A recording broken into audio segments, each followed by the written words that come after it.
While South Africans are still digesting the budget speech by Minister of Finance yesterday, most analysts have different views about the proposals that have been tabled. But most people agree that it was well presented and with crisp and clear outline of government programs and action that will be taken to deal with, amongst others, Eskom challenges, student financial scheme and development of small business, as well as job creation, to mention just a few. Now, Maudi Lentswane is Managing Director of Lehumo Capital, and he's going to give us his analytical perspective on the budget. Good afternoon and thanks for joining us. Good afternoon, Colin.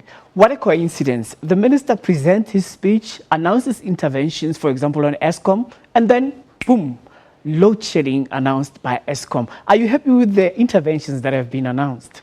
Look, I think you really have to look at the minister's budget that he delivered in light of all the challenges that we had. I think it was very difficult to say how is he going to maneuver given all the difficulties that the country is currently facing. And when you look at that, also the fact that there was not really much room to maneuver, I think it was, at the end of the day, very well delivered a budget. Now, the economic growth outlook was reduced to 2%. Are we going to actually achieve stability in the economy given the outlook of inflationary pressures that we are going to have in the advent of oil prices now rebounding and increasing? Look, the challenges are very high, and I think when you look at the growth, it's going to be there's going to be more pressure on growth going forward, particularly when you look at the fact that yes, we've had the consumer benefit from the lower oil prices, but that from yesterday with the budget has now been reversed, with the announcement of the fuel levies, which obviously just cancels all the benefits that we've seen by the lower oil prices. So we can expect an increase come April sometimes. We already have under recoveries of about 90 cents. So if you add the 80 cents that is announced, you're talking about just over a rand, 1 rand, just under 2 rand of a petrol price increase sometimes in April. So already those benefits will be definitely challenged by the recent budget announcement. Most definitely, and we also have a problem of unemployment in the country. Noting a few things that he indicated in the budget, just a few. He said that 3.5 billion rand has been allocated for small business. Yes. And then 5.4 billion for financial support of mentoring of about 4,450 companies. And lastly, he is going to have the jobs fund spending 4 billion rand to create new employment. With the figures that were announced before, like creating 2 million jobs, and seeing this kind of announcement, are we going to really see this kind of job creation being created? Because nowadays you hear of temporary jobs, extended public works program, but permanent jobs is a serious challenge. It's definitely, it raises a lot of questions. The fact that we were never able to achieve it previously, and with now we almost entering into a new phase of tightening, to have all those ambitions, I suppose that those announcements in terms of recreating a bit of a relief on business, it was some of the positive that came out yesterday. But when you offset them against all the other negatives, they just cancels out. We've had some reliefs in certain sectors on the business side, but when you look at the fact that the very same business which has been relieved on the tech side has been impacted negatively on by electricity increases, they cancel themselves. So the net effect is what really matters, and I think that's where the problem is. Overall, you look at the budget that was delivered yesterday, it's not progressive. It's instead one place. It's almost one place because there are positives that offset the negatives that were there.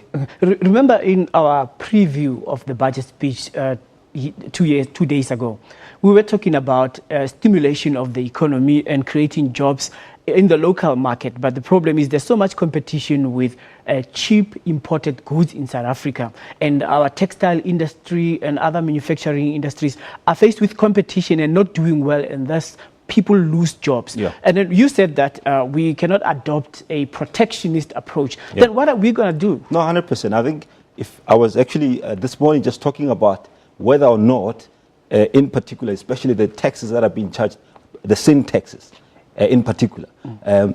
There's a research, which is out that the more we actually put more pressure, for instance, on cigarettes, is the more we encourage those illegal cigarettes, to come into the market.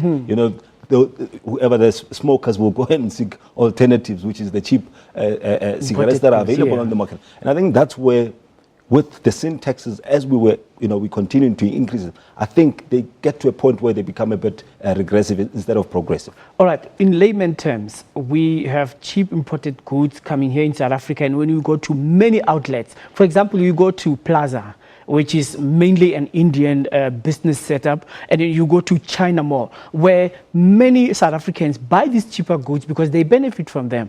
But are we getting tax revenues from all these establishments which have mushroomed all over the place in South Africa? We're certainly not, but I think there we're talking about making sure that we perhaps, as opposed to just imposing, import tariffs, we try and regulate and ensure that those businesses do contribute into the government coffers. They need some regulatory and enforcement to ensure that they do contribute. All right. So how do you see the 4 terms that are going to come before he presents his next budget speech next year? How do you see the implementation of the programs that he has announced with specific ministries? Overall, how is the economy going to perform? It's going to be very challenging. And I think when you look at the South Africans, and at times we tend to self-destruct in many cases.